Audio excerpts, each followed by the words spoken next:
Assalamualaikum warahmatullahi wabarakatuh. Kembali lagi kita ke Mahkamah TV, podcast kita yang saat ini temanya membahas tentang mosem yang rutin tiap tahun dilakukan di Cape Town, khusus untuk murid-murid Syekh Abdul Qadir As-Sufi yang memang bermukim di Cape Town. Kita sudah dengar cerita dari Pak Irawan Santoso, salah satu murid beliau yang hadir di mosem 2013, 2014, 2015, 2016, dan 2017 memang tidak ada mosem. Dan 2018, kita pengen tahu di balik cerita mosem di 2018 ini apa aja. Kita langsung dengar ceritanya, Pak Irawan. Mohon diceritakan, Pak, 2018 ini apa aja ceritanya nih, Pak? Baik, Mosemnya.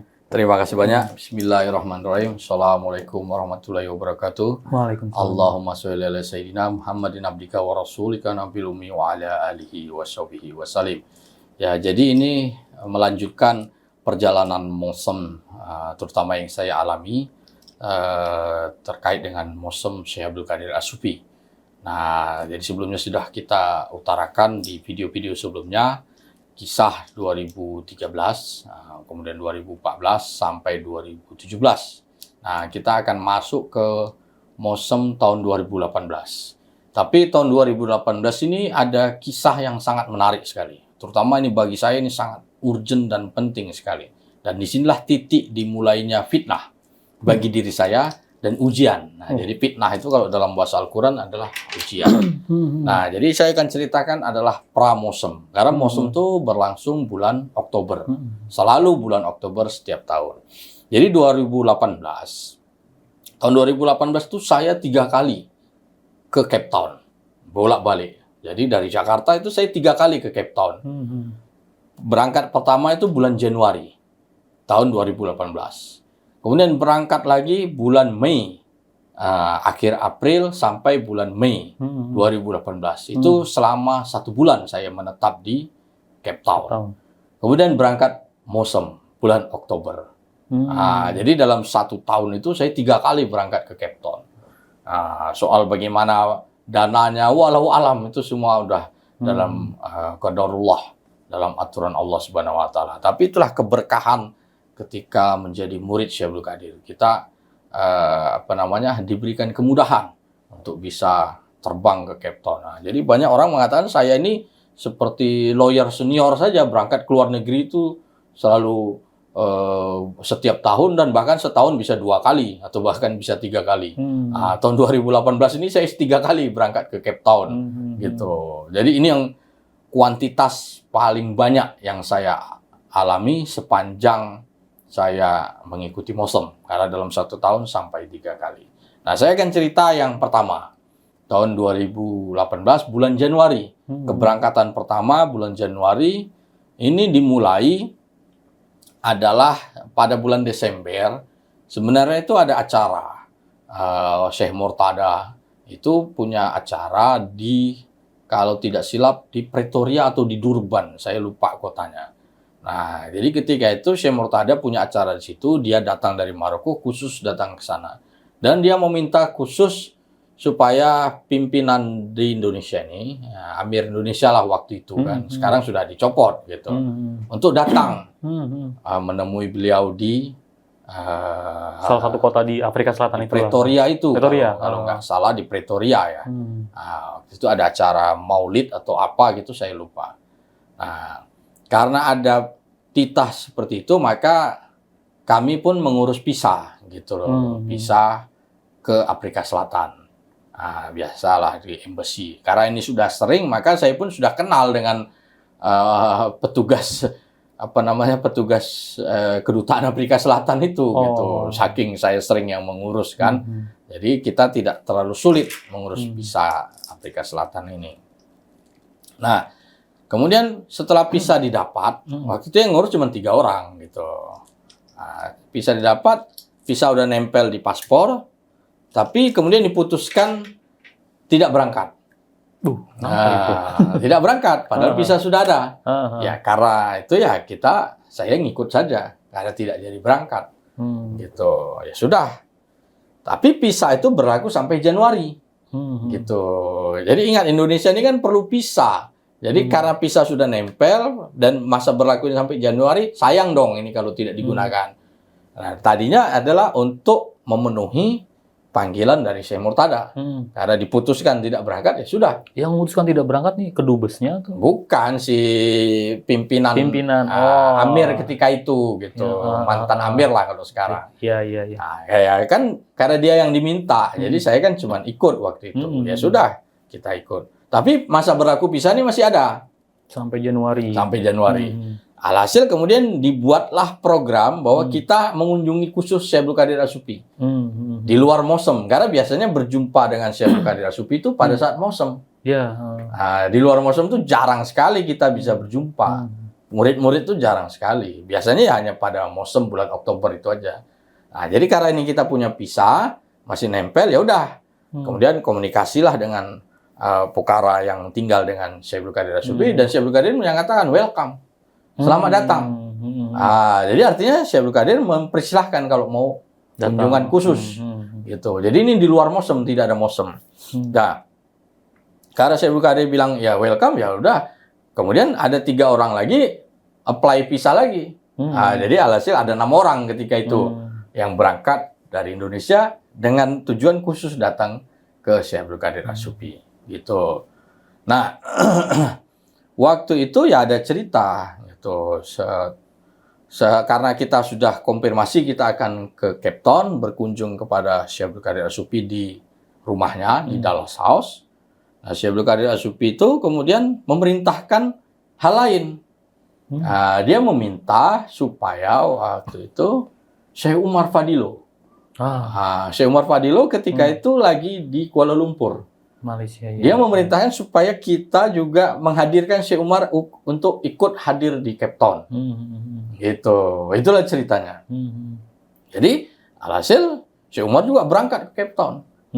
Difasilitasi oleh rombongan Indonesia inilah, kan gitu. Semangat ya kalau memfasilitasi Syekh Umar Fadilo ini, semangat. Tadi yang itu sebelumnya kalau urusan the entire city ya agak selalu sumber dana nggak ada lah, apa macam-macam lah kan gitu.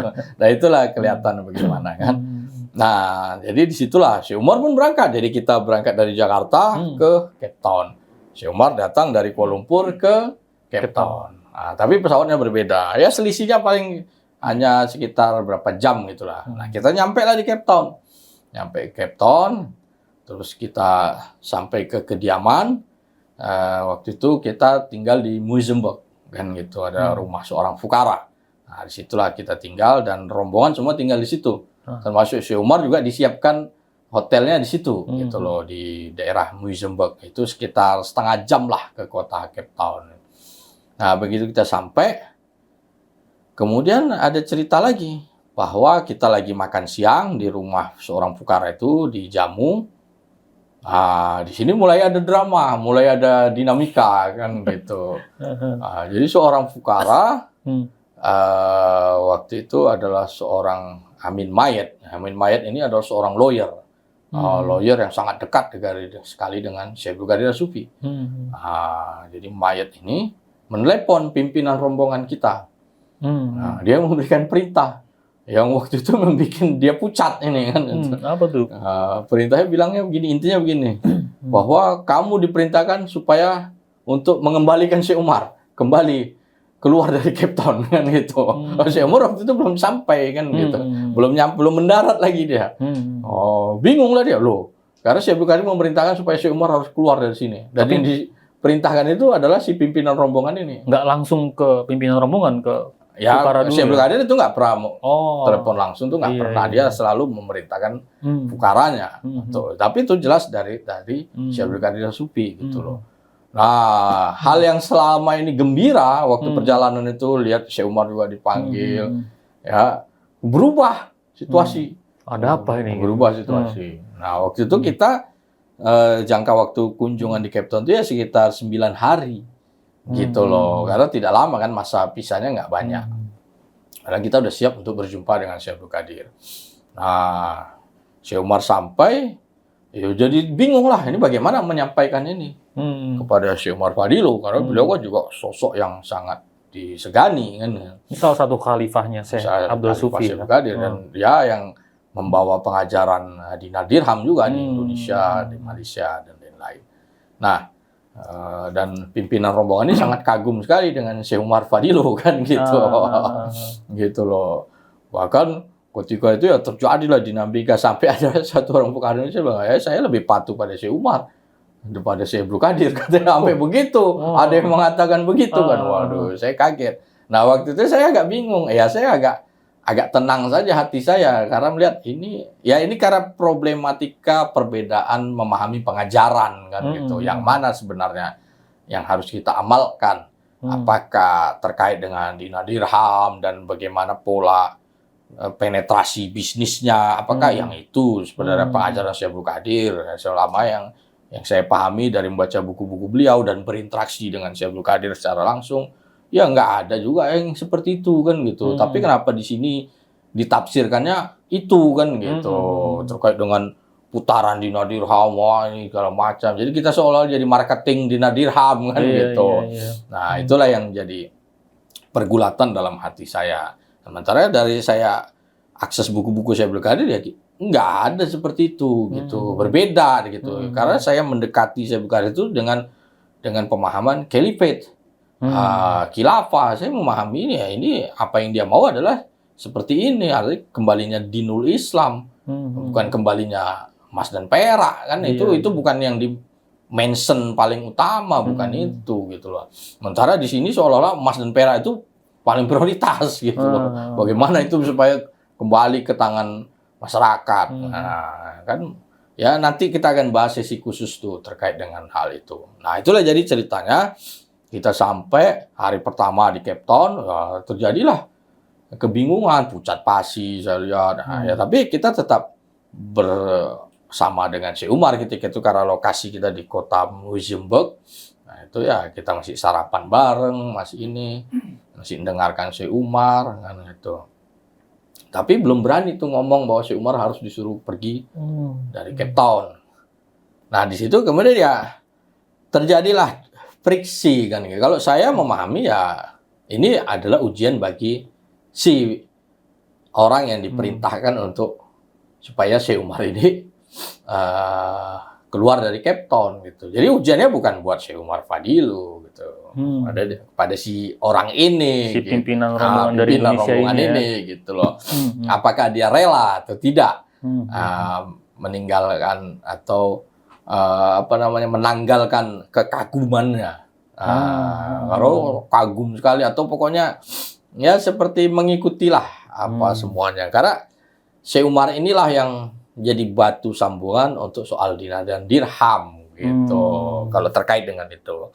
Jadi hari pertama belum berhasil. Syekh Umar masih di situ. Hari kedua juga masih di situ. Tapi suasana itu nggak hangat jadinya kan, karena terjadi instruksi demikian, kebingungan gitu loh. Saya lihat wajahnya itu pucat ini segala macam, tidak menerima lah, fisik dan batinnya itu tidak menerima dengan instruksi dari sang mursyid Syekh Abdul Qadir As-Sufi. Padahal tujuan kita mau berjumpa dengan Syekh Abdul Qadir As-Sufi. Cuman Syekh Abdul Qadir berpesan ya, kalian nggak akan berjumpa dengan saya kalau Syekh Umar masih ada di sini. Nah, dia harus keluar dulu dari Cape Town baru kalian boleh berjumpa. Gitu. Jadi kita 9 hari di Cape Town. Hari pertama sampai hari kelima, hari keenam tuh ya belum selesai urusan itu. Belum disampaikan. Belum disampaikan. Sampai hari kelima lah tuh baru. Nah, jadi yang nyampaikan bukan si pimpinan rombongan, dia mewakili kepada orang lain. Saking takutnya. Saking takutnya kan gitu kan ya. Nyampaikan ini begini, ini tiket baliknya ini kan gitu bahasanya. Ya itulah yang terjadi. Nah, itu tidak pernah diceritakan. So, kembali kita misalnya pulang dari kunjungan itu tidak pernah disampaikan kepada para fukara di Indonesia. Boleh tahu Pak, tanggapannya Syekh Umar setelah dapat berita kalau dia harus keluar dari Cape Town apa? Ya, awalnya Syekh Umar tuh merasa ya saya akan berusaha seperti dia mengutip seorang murid dulu yang dulu diminta gurunya itu tidak bertemu dengan dia, tapi dia tetap ada di situ sampai gurunya mengizinkan dia gitu. Nah, tapi Syekh Umar ya legowo saja. Nah, ya dia bilang, saya diminta datang, saya datang. Saya diminta pergi, saya pergi. Gitu loh. Jadi patuh pada guru. Syekh Umar ya seperti itu. Dia tetap kokoh. Lucunya kok ini udah disuruh nggak langsung disampaikan gitu. Nah, makanya saya katakan ujiannya bukan buat si Umar Iya, gitu iya, loh. iya. Ujiannya buat si yang didapat perintah ini gitu. Iya, iya. Karena ini nanti ada kaitannya dengan selanjutnya gitu. Nah, jadi sampai hari ke-6, hari ke-7 barulah mungkin si Umar keluar dari kota Cape Town. Hari ke-8 barulah kita diizinkan berjumpa, datang ke rumah Syekh Abdul Qadir As-Sufi di Dallas House gitu. Nah, kita dijadwalkan waktu itu ya sekitar siang lah. Siang kalau nggak salah itu jam 10-an atau jam 11-an atau mungkin ya jam 11-an. Jam 2-an. Jam 2-an lah itu. Kita dari pagi bersiap. Nah, kalau saya pribadi itu saya sebelum berangkat pada bulan Januari itu, saya sempat bilang pada istri saya, kan saya manggilnya Bun, kalau saya disuruh tinggal di Cape Town bagaimana? Kan gitu. Dia udah bilang gitu. Ya nanti aku sama siapa di sini katanya. Ya gimana kalau Syekh yang nyuruh gimana? Jadi saya sempat ngomong gitu pada istri saya sebelum berangkat ini. Nah, jadi karena kita udah dijadwalkan jam 2-an, ya saya pun bersiap diri, mandi, kita segar ya dengan pakaian lah. Nah, kita berjumpa Syekh Abdul Qadir itu selalu menggunakan jas dan dasi. Jadi pakaian Eropa lah kita, bukan dengan jelaba, bukan begitu. Karena ini di rumah, kita berhadapan dengan mursyid yang bule kan gitu. Itu cara Syekh Abdul Qadir. Nah, saya sudah menyiapkan buku. Gitu, karena waktu itu saya sudah menulis buku. Buku yang saya tulis di buku pertama saya, yang bertemakan soal Islam, gitu loh. Judulnya Kembalinya Hukum Islam, Matinya Positive Law. Bagi yang belum punya buku ini silahkan cari di toko buku, Gramedia, itu ada, atau di toko-toko online. Nah, saya udah siapkan buku ini, dan waktu itu saya ingin berikan ini kepada Syekh Abdul Qadir, gitu loh. Tapi buku ini belum diterjemahkan ke bahasa Inggris, jadi hanya diterjemahkan ya masih bahasa Indonesia lah, masih bahasa Indonesia buku ini. Tapi saya sudah siapkan, ini buku akan saya berikan sebagai hadiah kepada Syekh Abdul Qadir As-Sufi. Nah, jadi kemudian ya saya bawa hadiah itu, kemudian kita jam 2 kita datang ke rumah Syekh Abdul Qadir di Dallas House, ya kita sebelumnya nunggu di luar. Nah, di luar ya sempat foto-foto sebentar karena pas di teras rumah Syekh Abdul Qadir itu ada lambang Dallas House tuh kan, itu sangat khas lah rumah Syekh Abdul Qadir. Nah, kemudian kita masuk, dipersilahkan.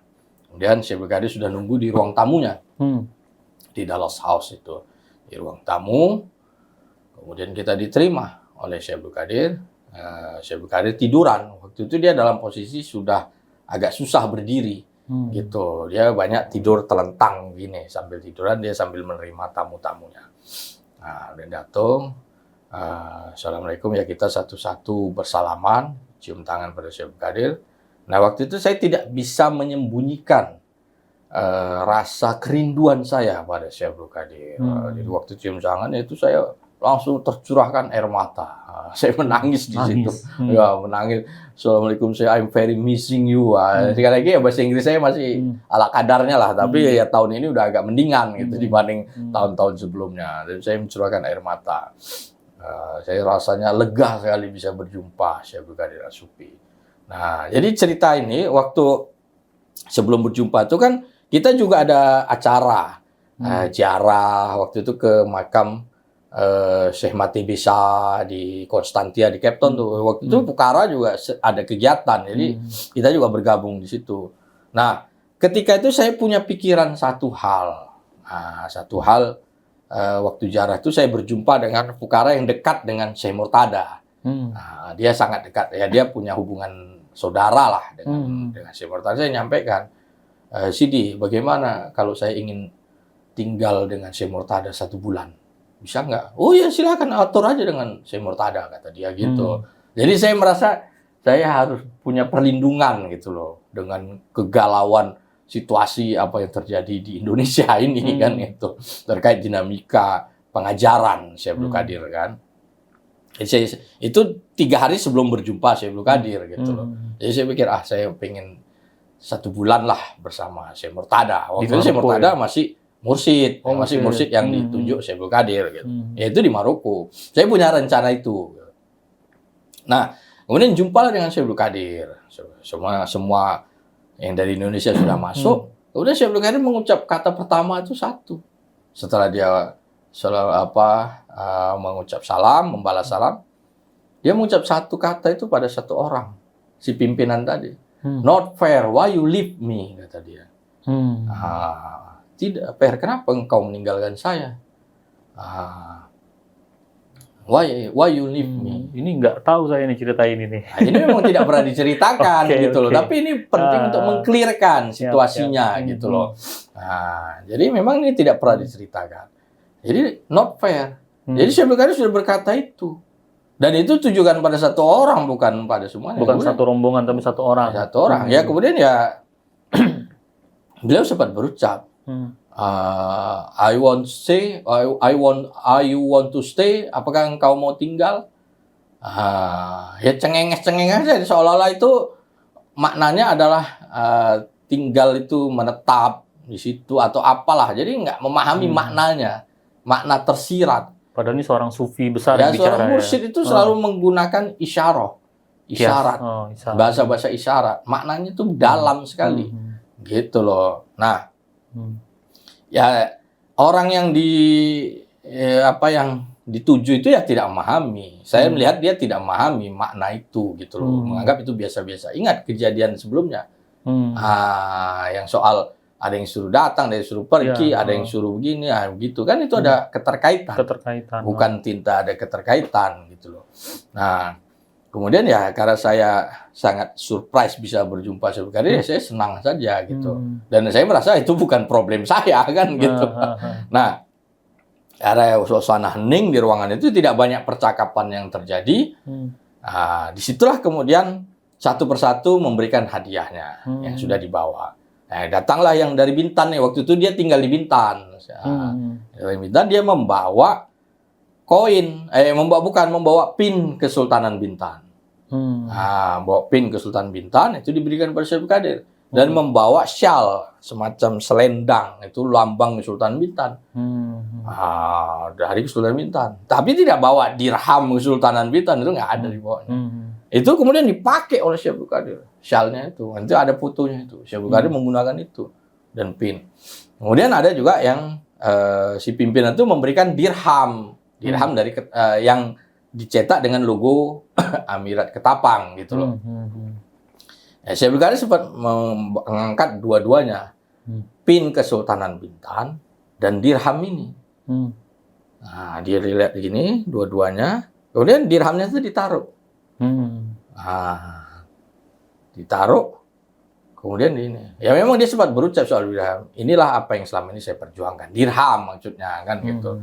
Tapi pin ini juga dia pegang dengan. Ya nanti kan mana lebih bernilai? Dirham dengan pin Kesultanan. Kan kalau dirham ya tentu ada nilai. Tapi pin ini kan kalau dari segi intrinsik nggak ada nilainya. Tapi Syekh Abdul Qadir adalah yang dirhami, yang pin Bintan ini. Itu yang dia tunjukkan kemudian gitu loh. Jadi ketika kita berfoto bareng sebelum sebelum keluar dari ruangan itu, Syekh Abdul Qadir itu menunjukkan adalah pin Kesultanan. Kenapa bukan dirham itu yang dia pamerkan? Maknanya ya bukan itu ajaran dia yang dimention, adalah bagaimana kita membangun sultania. Nah itu maksudnya. Nah, jadi bukan kemudian dia menyetujui dirham ini, gerakan dirham, bukan itu. Jadi pin Bintan itu, dan dia menggunakan syal Sultanan Bintan, gitu loh. Jadi itu kemudian memberikan jawaban buat saya soal bagaimana sih sebenarnya pengajaran Syekh Abdul Qadir itu, gitu loh. Dan saya lega di situ. Nah, kemudian balik lagi ke cerita. Kemudian setelah yang dari Bintan itu, kemudian saya giliran untuk memberikan hadiah kepada Syekh Abdul Qadir. Dan saya langsung datang ke Syekh Abdul Qadir dan saya memberikan buku saya. Gitu loh. Assalamualaikum Syekh, this is my book. This is my first book. Nah, Syekh Abdul Qadir lihat gini. Dilihatnya. Kemudian karena saya bahasa Inggris agak kurang lancar, saya dibantu oleh pimpinan rombongan ini untuk dia menerjemahkan daftar isi buku saya. Jadi satu-satu tuh diterjemahkan ke bahasa Inggris. Mulai dari face Islam without Syariah, sampai kemudian Return to Caliphate. Karena saya ada menulis tentang the meaning of Caliphate kan gitu akhirnya. Joseph itu kan wow wonderful. Dia mengucap this is dynamite. Di situ kata Syekh Abdul Qadir. Dan dia memberikan instruksi, you must translation this book. Kan gitu. Bukan perintahnya itu kepada saya, bukan. Kamu harus menerjemahkan buku ini ke bahasa Inggris maksudnya gitu. Tapi itu tidak dilakukannya kan gitu. Tapi ya begitulah. Habis itu saya kembali ke kursi saya dan suasana agak hening. Saya bukannya seperti biasa, dia hanya seperti menyeken gitu loh, scan gini. Scannya satu-satu kan. Nah, tidak lama kemudian dia saya kan memperhatikan dia begini kan, karena saya membelakangi dia duduknya, jadi kursinya tuh seperti huruf O.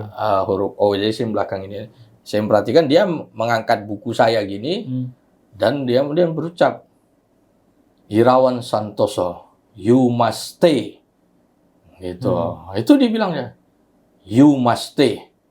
Bilang, yes, sir, I will do. Bilang gitu. Saya mengatakan demikian. Yes, sir, I will do. Insyaallah.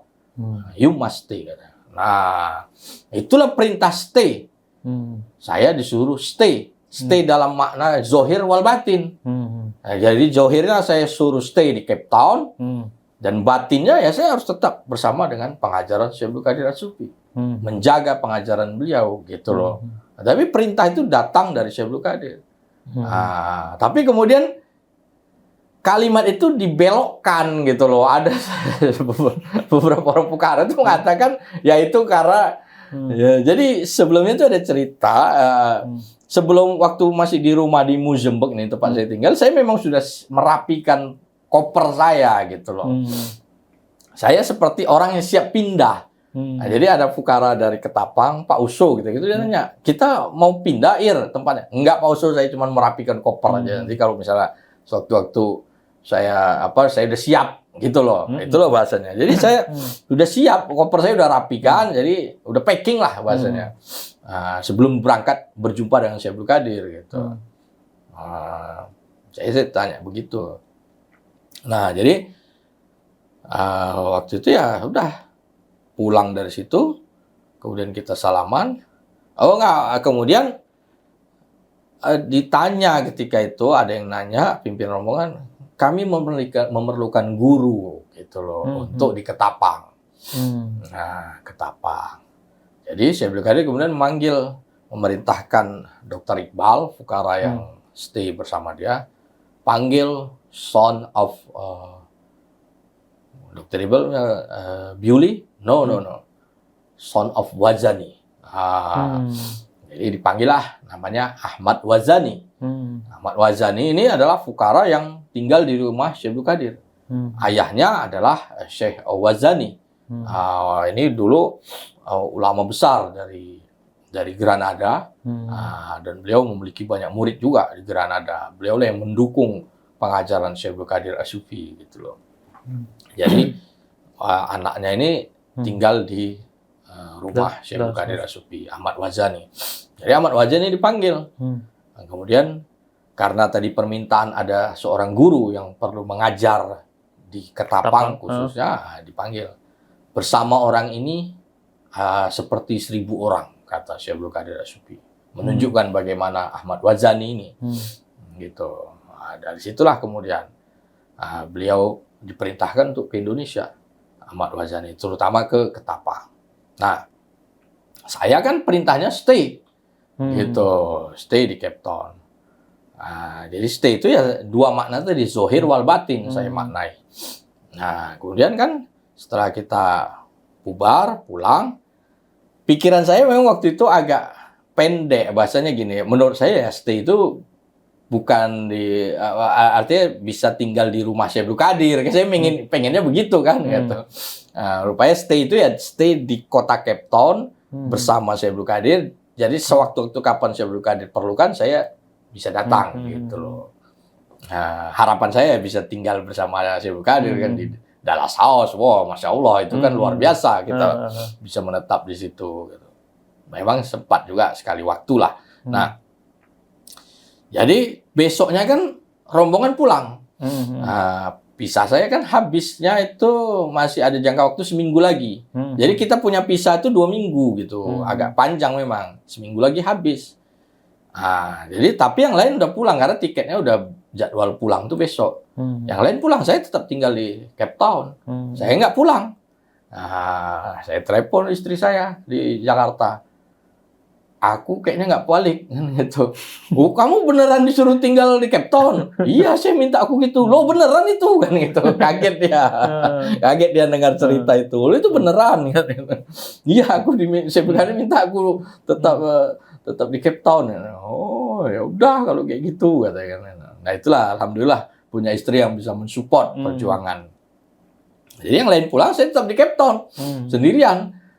Tapi di situ udah mulailah intrik-intrik, adalah dinamika bahwa kemudian omongan-omongan yang nadanya fitnah itu muncul, terutama terhadap diri saya, bahwa seolah-olah perintah Syekh Abdul Qadir itu buat semuanya supaya tinggal di Cape Town. Tapi karena Irawan yang paling banyak bawa baju kan gitu. Nah, jadi itu kan jelas sebut nama waktu itu kan. Ya, sebut nama. Pegang buku sebut nama gitu. Betul. Kan? Bukan untuk semua orang. Ya bukan semua orang. Tapi ya itu untuk menutupin kecemburuan itu gitu. Mulailah muncul di situ fitnah-fitnah dan lain-lain kan. Nah, dianggapnya karena saya yang paling banyak bawa baju. Jadi kalau memang karena landasannya itu jadi Syekh Abdul Qadir itu ngelihat koper orang. Kan lucu. Seorang mursyid masa ukurannya ngelihat kopernya mana paling berat ini bajunya, itu yang disuruh tinggal. Kan bukan itu. Kalau gitu rendah sekali kualitas seorang mursyid kalau hanya urusannya karena koper. Kenapa nggak ditimbang aja kopernya? Ya itulah karena dalam rangka untuk ya menutupi kecemburuan itu kan. Nah, muncullah mulai hal-hal yang berita-berita yang nggak enak. Dan sampai di Jakarta pun saya mendengar gitu loh. Saya bilang, coba nanti rekam apa yang disampaikan. Ini kan biasa setelah pulang dari kunjungan ke Cape Town tuh ada pertemuan selepas zikir. Saya pesankan pada seorang pukara, coba rekam apa dersnya, apa yang disampaikan. Ternyata begitu sampai direkam, saya dengarkan, wow, Masya Allah, ini luar biasa. Ini jauh sekali dari apa yang terjadi di Cape Town. Jauh sekali apa yang fakta. Jadi sangat menyimpang apa yang disampaikan. Nah, di situ saya udah mulai, ini tentu ada masalah. Gitu. Saya ada kayak dengar des itu. Oh, waktu itu CD hadir sendiri ya kan gitu. Kan mendengarkan itu berbeda. Saya melihat ini berbeda sekali. Dari situ saya udah mulai, ini masalah ini. Ke depan akan ada masalah gitu loh. Tapi masalah bukan buat saya gitu loh. Ya. Karena apa yang disampaikan dan apa yang terjadi itu sangat jauh sekali gitu loh. Nah, itulah yang terjadi pada bulan Januari. Kunjungan saya pertama di tahun 2018 ketika Cape Town. Dan saya sempat harus pulang dulu ke Cape Town. Karena kan saya udah seminggu stay di sana. Yang lain udah sampai Jakarta nih, tapi saya masih di Cape Town. Sampai seminggu saya di situ, visa saya habis. Saya harus balik dulu ke Jakarta untuk apply visa lagi. Nah, jadi tapi kemudian saya pulang itu ke Jakarta bersama dengan Ahmad Wazani. Kan dia diperintahkan oleh Syekh Abdul Qadir untuk ke Indonesia. Iya. Nah, di situ tafsir lagi bahwa Irawan tuh disuruh tetap stay supaya bisa pulang dengan Ahmad Wazani, supaya jadi teman Ahmad Wazani. Itu macam-macam lah. Ada lagi cerita. Ada lagi ceritanya dalam rangka untuk merendahkan aja gitu. Tapi ya saya legowo aja. Saya anggap itu ujian gitu loh, ujian buat diri saya. Kan biasa kalau orang mau ya selalu harus menghadapi ujian gitu. Tapi ujian itu sampai kemana-mana fitnahnya itu loh, sampai dibantah sampai kemudian itu ya tahu sendirilah nanti apa yang artinya waktu sudah memberikan jawaban gitu loh, bahwa apa yang disampaikan itu sama sekali jauh dari kebenaran gitu loh. Jadi itulah yang situasinya terjadi. Ya, saya pulang bersama Ahmad Wazani sampai Jakarta. Kemudian ya saya di Jakarta. Kemudian saya pun sempat mengurus visa kembali untuk bisa punya waktu menetap di Cape Town selama 1 bulan. Jadi saya balik itu bulan Februari. Februari. Dan ini menariknya, waktu itu saya nggak punya duit. Saya nggak punya duit kan. waduh ini gimana saya stay di Cape Town sebulan untuk tinggal di Cape Town. Waktu Syekh Abdul Qadir sudah memerintahkan saya harus tinggal 1 bulan minimal di Cape Town. Dan waktu itu dia sudah memberikan perintah kepada Mr. Amin Mayet ini. Mr. Amin Mayet yang tadi cerita awal, dia seorang lawyernya Syekh Abdul Qadir, dia sangat dipercaya. Dan dia kemudian yang ngurusi saya. Syekh Abdul Qadir memerintahkan dia supaya ngurusi saya selama di Cape Town. Jadi dia tiap hari menelepon fukara yang tempat saya tinggal tuh menanyakan kondisi saya, bagaimana Irawan gini. Dia telepon, "Are you okay? Are you alright?" Macam lah dia telepon. Saya bahasa Inggris saya kan masih belum pasti banget gitu. Jadi dia bertanya terus. Dan dia memerintahkan pada fukara yang tempat saya tinggal tuh, "Kamu jaga Irawan tuh karena Syekh Abdul Qadir sangat ini sama dia." Ya, begitu bahasanya begitulah. Jadi ya saya santai-santai saya nikmati kota Cape Town, pergi berziarah dan ya apa yang bisa saya lakukan selama saya menunggu jeda waktu seminggu tadi. Gitu. Nah, saya pulang, saya pun mengurus visa. Ya itu saya nggak punya duit, tiba-tiba saya ada perkara. Ada kasus yang harus saya tangani. Nah, di situ ada duitnya. Disitulah saya dapat rezeki. Gitu loh. Dapatlah saya rezeki. Dan rezeki itu cukup untuk saya tinggal di Cape Town. Berarti memang harus tinggal di sana. Ya, memang. Ya, jadi Syekh Abdul Qadir itu memberikan perintah kepada seorang murid berikut dengan rezekinya. Jadi luar biasa sekali gitu loh. Jadi beliau memberikan perintah itu include. Dengan apa yang kita perlukan juga bisa terpenuhi. Ya, qadarullah ya, demikianlah yang terjadi. Saya dapat perkara, saya tangani. Kemudian setelah udah tanda tangan kuasa, saya terima honorarium dari perkara tersebut, dari pekerjaan saya. Saya pun udah apply visa. Visa saya ini cukup untuk stay di Cape Town, saya dapat visa 3 bulan. Walaupun saya perintahnya 1 bulan, tapi fukara Mr. Mayet tadi mengatakan kamu harus punya masa visa lebih, jangan cuma sebulan tapi lebih. Saya 3 bulan, artinya cukup lah. Nah, saya pun balik lagi ke Cape Town pada bulan April. April tahun 2018 ini keberangkatan saya kedua. Jadi saya ada sempat 1 bulan lah di Jakarta untuk urus visa dan ngurus perkara sampai kemudian terima honor. Saya cukup. Nah, saya datang ke Cape Town sendirian, gitu. Itu udah sendirian atas perintah Syekh Abdul Qadir As-Sufi, gitu. Nah, ya memang sempat juga ada fukara, ada orang yang cerita bahwa dulu ada yang tinggal di Cape Town itu 10 bulan, gitu loh. Tapi kan waktu itu bukan dalam rangka disuruh oleh Syekh Abdul Qadir As-Sufi, bukan dalam rangka perintah Syekh Abdul Qadir, tapi dia datang ke sana itu ada beasiswa NGO-nya ketika itu sambil penelitian, sambil belajar di Dallas College. Dallas College ini sekolah yang dibangun untuk memberikan pengajaran soal Syekh Abdul Qadir As-Sufi. Dan orang ini selama 10 bulan sampai dia pulang itu tidak pernah berjumpa dengan Syekh Abdul Qadir As-Sufi. Dari datang pertama datang pertama sampai terakhir itu tidak pernah berjumpa dengan Syekh Abdul Qadir As-Sufi. Dari mana saya tahu ya? Dia sendiri yang pernah cerita. Gitu. Jadi beliau sendiri yang pernah cerita. Jadi ketika dia sudah 10 bulan dia mau pamit pulang ke Indonesia. Dia minta ingin berjumpa dengan Syekh Abdul Qadir. Waktu itu Syekh Abdul Qadir sudah di Cape Town. Tapi Syekh Abdul Qadir tidak bersedia, hanya amirnya yang disuruh untuk menemui dia di sebuah kafe di Cape Town. Nah, jadi dia hanya berjumpa dengan amirnya. Apa yang kau mau sampaikan kepada Syekh Abdul Qadir? Sampaikan pada saya. Hanya itu. Gitu. Jadi beda kan? Jadi wajar dong saya yang disuruh oleh Syekh Abdul Qadir langsung untuk tinggal di Cape Town. Nah, sementara dia 10 bulan dia tidak pernah berjumpa dengan Syekh Abdul Qadir. Ya saya bilang ya ini sangat wajar lah saya mendapat fitnah kan gitu loh. Karena ada kejomplangan gitu loh. Nah, jadi ini mengklarifikasi juga, bukan berarti ada orang yang tinggal di sana itu kemudian di bawah bimbingan langsung Syekh Abdul Qadir, itu tidak pernah. Orang Indonesia itu tidak pernah ada yang berjumpa secara langsung direct selama berbulan-bulan di bawah bimbingan Syekh Abdul Qadir. Yang paling lama pernah berdekatan dengan Syekh Abdul Qadir itu cuman, ya saya bukan mau ujub, itu cuman saya. Gitu loh. Ya 1 bulan menetap di Cape Town. Kalau ditambah dengan sebelumnya ya 1,5 bulan. Gitu loh. Sebelumnya nggak pernah ada.